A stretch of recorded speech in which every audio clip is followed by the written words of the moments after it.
अगर मैं अपनी बात करूँ तो मेरा बैकग्राउंड साइकोलॉजी बिल्कुल नहीं था और मैंने फर्स्ट अटेम्प्ट में ही अपना नेट निकाला है। तो मैंने कैसे निकाला, क्या मेरी प्रिपरेशन थी, कैसे मैंने उसको प्रिपेयर करा, उस बारे में हम आज डिस्कस करते हैं।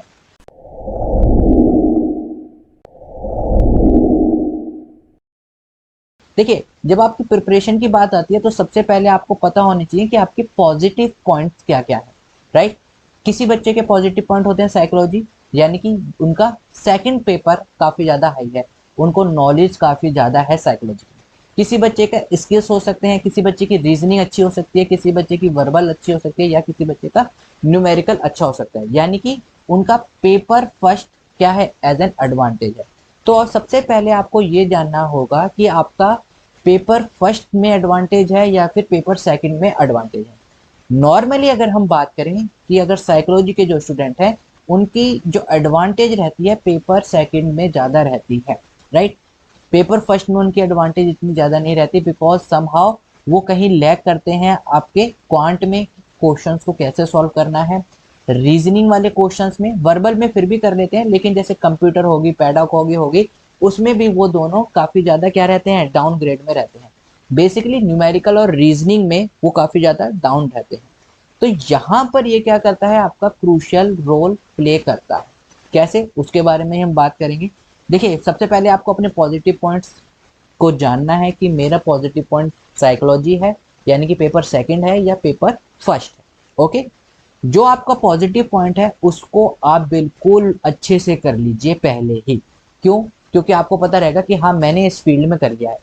बच्चे क्या करते हैं, बच्चे रिवर्स करते हैं, उनका पॉजिटिव पॉइंट होता है पेपर वन, वो पेपर सेकंड में लग जाते हैं। नहीं, पहले इसको डबल ट्रिपल प्लस कर लीजिए, दैट मीन आप उसको अच्छी तरह से कर लीजिए, फिर आप जाइए। क्योंकि यहाँ पर सेक्शनल कट ऑफ नहीं है, यहाँ पर आपकी कंबाइंड कट ऑफ देखी जाएगी। ओके, तो इससे क्या होते हैं, वो उस पेपर वन को छोड़ देते हैं जो उनका पॉजिटिव पॉइंट है, और जो नेगेटिव पॉइंट है उसके अंदर वो क्या रहते हैं, इंगेज रहते हैं। इससे क्या होता है कि वो अपने जो मार्क्स यहाँ आने थे वो भी क्या कर देते हैं, लॉस कर देते हैं। ओके, तो अपना पॉजिटिव पॉइंट्स को देखिए और उसको एकदम परफेक्ट बनाने की कोशिश करिए। दूसरी चीज जो मैंने एक्सपीरियंस करी कि आप लोग कोर पार्ट को समझिए। देखिए, जो पेपर है वो क्या है, पेपर आपका ऑब्जेक्टिव टाइप है, आपको वहां पर टिक लगाने होंगे। वहां पर आपसे कोई इंटेलिजेंस की थ्योरम नहीं पूछ रहा है कि डिस्क्राइब करिए इंटेलिजेंस क्या है, राइट? वहां पर वो आपसे पूछेंगे नॉर्मली क्वेश्चन जो कि आपके फैक्ट्स या फिर फिगर से रिलेटेड होंगे। तो उसमें क्या करना है, आपको उसके कोर पार्ट्स को याद करना है ना। कोर पार्ट मीन्स जो उसका मेन पार्ट है। ओके, जैसे कि अगर हम बात करते हैं पास्ट थ्योरी किसने दी, तो वहां पर आपको ऑप्शन दे रहे होंगे। पास्ट थ्योरी आपसे कोई पूछ नहीं रहा है कि पास्ट थ्योरी में बताइए क्या क्या हुआ था, लेकिन उन्होंने क्या पूछा कि पास्ट थ्योरी किसने दी गई थी। तो आपको पता होना चाहिए कि नीलगिरी दास ने आपकी क्या दी थी, पास्ट थ्योरी दी थी, राइट? तो इस तरह से आपको याद रखना है उसके कोर पार्ट। अगर हम बात करें, तीसरा पॉइंट मैंने यहाँ पर लिखा है कि उनकी जो एप्लीकेशन होती हैं उसको देखिए, ना कि उसकी थ्योरेटिकल पॉइंट को। यानी कि जो आपका क्वेश्चंस आ रहे हैं वो क्या आएंगे, आपके ऑब्जेक्टिव आने वाले हैं, सब्जेक्टिव नहीं, जैसे कि मैंने आपको बताया है। तो आप उसकी फैक्ट्स को, उसकी फिगर्स को, उन चीज़ों को याद रखिए। कुछ बच्चे कहते हैं कि इग्नू की बुक्स बहुत ज़्यादा ब्लेंडर होती है, मैं इससे बिल्कुल भी एग्री नहीं करता। अगर आप देखोगे, हाँ, मैं इस चीज़ से एग्री करता हूँ कि जिस बच्चे के बिल्कुल कंसेप्ट बिल्ड नहीं है, वो अगर इग्नू की बुक से स्टार्ट करेगा तो बिल्कुल वो ब्लर हो जाएगा। आपके पास अगर बेसिक नॉलेज है, बेसिक नॉलेज के लिए आप क्या पढ़ें, आप एनसीईआरटी पढ़ें। एनसीईआरटी पढ़ने के बाद अगर आप इग्नू बुक्स पे जाते हैं, इग्नू बुक आर बेस्ट। किसी भी चीज को अगर आप देखोगे कि किसी बुक में उन्होंने 30 पेजेस में लिख रखा है, इग्नू ने उसी चीज को आपके 5 to 15 पेजेस में लिख रखा है। दैट मीन उन्होंने क्या कर रखा है, उस चीज को समराइज कर रखा है, और यही चीज तो आपको चाहिए किसमें, यूजीसी नेट में, राइट? तो उसके अलावा आप देखो, डीप नॉलेज पढ़ोगे वो आपको इंटरव्यू में काम आएगी। लेकिन अगर हम यहाँ से यूजीसी की बात कर रहे हैं तो वहां पर वो क्या है, छोटे छोटे पॉइंट पूछते हैं, इंपॉर्टेंट पॉइंट पूछते हैं, वो आपसे थ्योरेटिकल वे में नहीं पूछ रहे। इसके लिए इग्नू की बुक बहुत ज्यादा बेस्ट रहती है। उसमें क्या रहता है, आपको पहले ही समराइज करके दिया रहता है। अब आप 30 पेजेस पढ़ रहे हो, दूसरी जगह आप 5 to 15 पेजेस पढ़ रहे हो, डेफिनेटली आपको 5 से 15 पेजेस में वो सारी चीजें मिलती हैं जो 30 पेजेस में है। प्लस जब आप अपने नोट्स बनाओगे, तो अगर मान लीजिए 15 पेजेस हैं, इसको आपने 7 to 8 पेजेस में कर लिया, तो और क्या होगा, ये और शॉर्ट हो गए। एग्जाम में जाने से पहले आपको रिवीजन में कम टाइम में ज्यादा नॉलेज मिल जाएगी, राइट? बेसिक बिल्ड करने के लिए कुछ बच्चे कहते हैं अरिहंत लीजिए, कुछ कहते हैं पावर विद इन की बुक लीजिए, या फिर आप कह सकते हैं सिसिलरी पढ़िए। मैं इस पे बिलीव करता हूँ, लेकिन सबसे पहले जो आपका बेसिक बिल्डअप होता है वो आपके पास एनसीईआरटी से होता है। आप 11th की एनसीईआरटी पढ़िए, 12th की एनसीईआरटी पढ़िए, उसे 2 बार पढ़ लीजिए या फिर 3 मैक्स। आप खुद देखेंगे आपको जो क्वेश्चन है, जब आपका बेसिक बिल्डअप हो गया है तो आप उसके बाद देखना कि आपको क्वेश्चन समझ में आने लग जाएंगे। मेन इश्यू क्या रहता है कि बच्चों को क्वेश्चन ही समझ में नहीं आ रहे होते हैं। इवन कुछ बच्चे जो होते हैं साइकोलॉजी बैकग्राउंड के, वो अभी तक क्लियर नहीं कर पा रहे हैं। देखिए, मैं सिर्फ अपना पर्सनल एक्सपीरियंस आप लोगों से शेयर कर रहा हूँ कि मैंने कैसे ही पहले अटेम्प्ट में इसको क्लियर कर दिया, जबकि मेरे को साइकोलॉजी की कोई भी नॉलेज नहीं थी। मेरा जो बैकग्राउंड था वो मैथ बैकग्राउंड था, फिर भी मैंने साइकोलॉजी में मैंने इसको अटेंड करा कोविड में, और उसके बाद क्या करा, मैंने इसको क्रैक करा है अपने फर्स्ट अटेम्प्ट। तो जो मेरी पर्सनल एक्सपीरियंस है वो मैं आप लोगों के साथ शेयर कर रहा हूँ।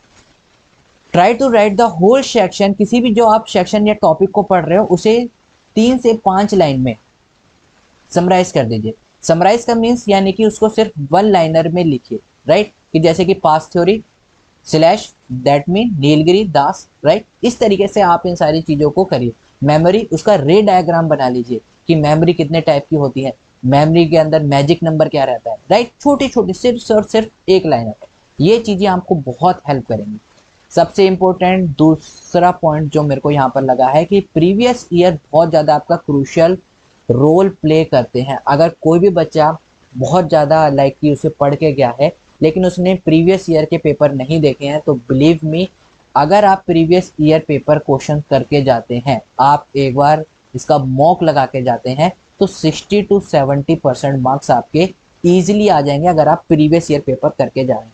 आप 2 मॉक दीजिए, 3 मॉक दीजिए, प्रीवियस ईयर को उठा लीजिए। आपने पढ़ लिया है 10-15 दिन पहले, मैं ये नहीं कह रहा 1 महीने पहले, सिर्फ 10-15 दिन पहले आप प्रीवियस पेपर को लगाने लग जाइए। उसके अकॉर्डिंग आपको एक आइडिया हो जाएगा कि आपके मार्क्स कितने बन रहे हैं। जिस चीज में आपको लग रहा है ये टॉपिक रिपीट हो रहा है, उसमें मार्क्स नहीं आ रहे, उस टॉपिक को पर्टिकुलरली जाके पढ़िए। प्रॉपर पूरा सिलेबस पढ़ने की कोई रिक्वायरमेंट नहीं। प्रीवियस ईयर पेपर लेकिन आपके पास होने चाहिए। मैंने पीडीएफ शेयर कर रखी है टेलीग्राम चैनल पर, उसे जाके आप ज्वाइन कर सकते हैं, वहां से आपको मिल जाएगा, राइट। नेक्स्ट पॉइंट हमने यहाँ पर लिखा है assemble the thing, don't stick to the particular one. देखिए, अगर हम बात करते हैं किसी भी पर्टिकुलर चैनल की, चाहे आप मेरा चैनल ले लीजिए या किसी और चैनल का पास जाइए, तो देखिए हर एक चीज में आपको एक परफेक्टनेस मिलेगी। दैट मीन, अगर जैसे आप पहले कंप्यूटर लेते हैं, अब तो लैपटॉप चल गए हैं, पहले आप कंप्यूटर लेते थे तो आप क्या करते थे कि आपने जो मदरबोर्ड है वो किसी और चीज का है, माउस आपने किसी और का ले रखा है, कीबोर्ड आपने किसी और चीज का ले रखा है। दैट मीन कि मदरबोर्ड हो गया, उसकी जो अच्छी चीजें हैं वो आशुष वालों के पास थी। जैसे आशुष का मदरबोर्ड अच्छा आता था, राइट, लेकिन आशुष का कीबोर्ड अच्छा नहीं आता था, तो आपने क्या करा, कीबोर्ड किसका ले लिया, लॉजिटेक का। उसी तरीके से आप असेंबल द थिंग्स करिए। देखिए, पेपर 1 कोई अच्छा पढ़ा रहा है, राइट, अगर वो साइकोलॉजी भी अच्छा पढ़ा रहा है तो वेल एंड गुड है, लेकिन क्या पता वो साइकोलॉजी अच्छा ना पढ़ा रहा हो, तो आप साइकोलॉजी एक दूसरे चैनल पे जाइए, राइट। कोई साइकोलॉजी अच्छा पढ़ा रहा है, पेपर 1 अच्छा नहीं पढ़ा रहा, तो आप दूसरे चैनल पे जाइए, राइट। इस तरीके से किसी एक पर्टिकुलर चैनल पर आप स्टिक मत रहिए, चाहे मेरा हो या किसी और का हो। अगर आपको उससे समझ में आ रहा है तो ही सिर्फ उस पर रहिए, राइट। अगर आप 10 चीजें देखेंगे तभी जाको आपको पता चलेगा कि 5 बेस्ट चीजें क्या है, लेकिन आप एक ही चीज पर अटके रहेंगे तो आपको ना ही बेस्ट का पता चल पाएगा, ना ही उससे बेकार का चीजें पता चल पाएगा। ओके, पेपर में देखिए कई बार देखा गया है, जो मेरा एक्सपीरियंस रहा है कि जो फेमस साइकोलॉजिकल एक्सपेरिमेंट रहे थे, राइट, जैसे कि किसी अभी बच्चों को पता नहीं होगा कि ब्राउन आइन एक्सपेरिमेंट क्या होता है, राइट, स्टैनफोर्ड प्रिजन एक्सपेरिमेंट क्या रहता है। अगर आप देखोगे 2020 के पेपर में 6 क्वेश्चन सिर्फ प्रिजन स्टैनफोर्ड प्रिजन एक्सपेरिमेंट से पूछे जा रखे थे। मैंने ये पेपर पढ़ रखा था, आप बिलीव नहीं करेंगे, मैंने उस पैसेज को बिल्कुल नहीं पढ़ा। वो अराउंड शायद 10 लाइनों का था, मैंने बिल्कुल नहीं पढ़ा। मैं डायरेक्ट पैसेज के बाद आंसर पे गया और मैंने उनके आंसर टिक करे और वो मेरे ठीक लिखे। क्यों? क्योंकि मेरे को पता था कि उस पैसेज के अंदर क्या लिख रखा है, क्योंकि मेरे को उसकी चीज की नॉलेज थी। तो जरूरी नहीं है सिर्फ आप बुक पढ़ के ही उस नॉलेज को लेंगे, आपको साइकोलॉजिकल एक्सपेरिमेंट जो फेमस है उनके बारे में नॉलेज होनी चाहिए। सबसे मोस्ट इंपॉर्टेंट पार्ट देखिए, मैं आपको यहाँ पर ये बताना चाहता हूँ कि पेपर 1 जो है वो मच इंपॉर्टेंट रहता है as compare to the paper 2। Y?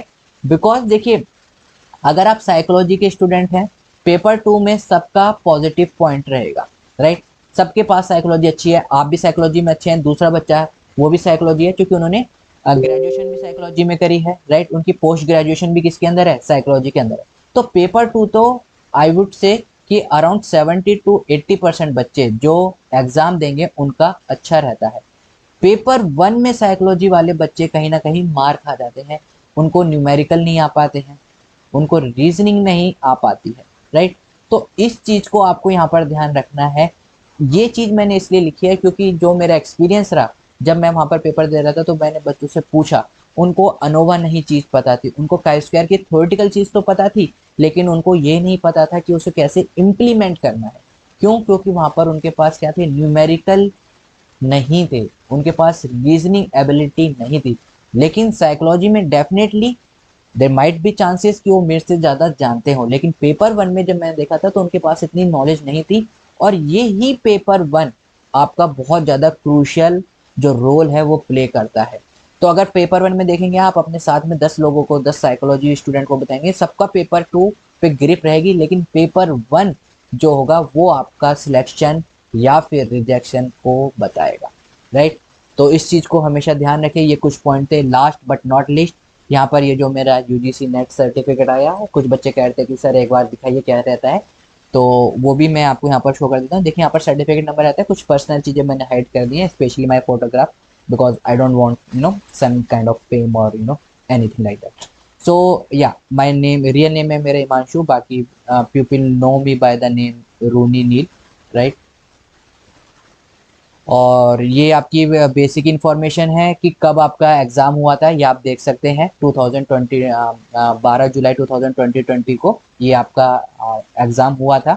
और रिज़ल्ट कब आया है आपका, 5/11/2022 को, यानी कि आप कह सकते हैं इसका रिज़ल्ट आया है। ओके, देखिए बेसिकली पढ़ने वाली इसमें चीज़ क्या है कि अगर आप देखोगे कि जस्ट जिस तारीख से आपका यूजीसी क्लियर हुआ है उस तारीख से 2 ईयर तक ये आपका वैलिड रहेगा। यानी कि कब तक वैलिड रहेगा ये, जैसे मैं अपनी बात करता हूँ तो 4 नवंबर 2024 तक मैं एलिजिबल हूँ किसी भी इंस्टीट्यूट में जो कि यूजीसी से रिकॉग्नाइज है उसमें असिस्टेंट प्रोफेसर के लिए अप्लाई करने के लिए। मैं पीएचडी के लिए अभी अवेलेबल नहीं हूँ। जिन बच्चों के पास जेआरएफ होता है वो बच्चे पीएचडी के लिए एप्लीकेबल होते हैं। यहाँ पर हम बात कर रहे हैं सिर्फ टीचिंग के लिए। तो ये 2 ईयर का टेन्योर दिया गया है मेरे पास यूजीसी के थ्रू। या फिर कोई भी बच्चा होता है तो बेसिकली क्या रहता है कि जब भी आप यूजीसी क्लियर करते हैं तो आपको 2 साल का टेन्योर दिया जाता है कि आप इस 2 साल में किसी भी इस चीज़ को लेकर आप इस सर्टिफिकेट के थ्रू अप्लाई कर सकते हैं, राइट। इशू डेट आप देख सकते हैं 15 दिसंबर को ये इशू हुआ था और आज 25 दिसंबर है, राइट। सो ये सारी चीज़ें थी। आई होप आपको वीडियो पसंद आई हो। अगर वीडियो पसंद आई है तो लाइक करें, शेयर करें, सब्सक्राइब करना ना भूलें। We will meet in the next video. Till then, keep smiling, keep gathering lots of memory. This is Caffeine Shot. Have a great day. Thank you all of you.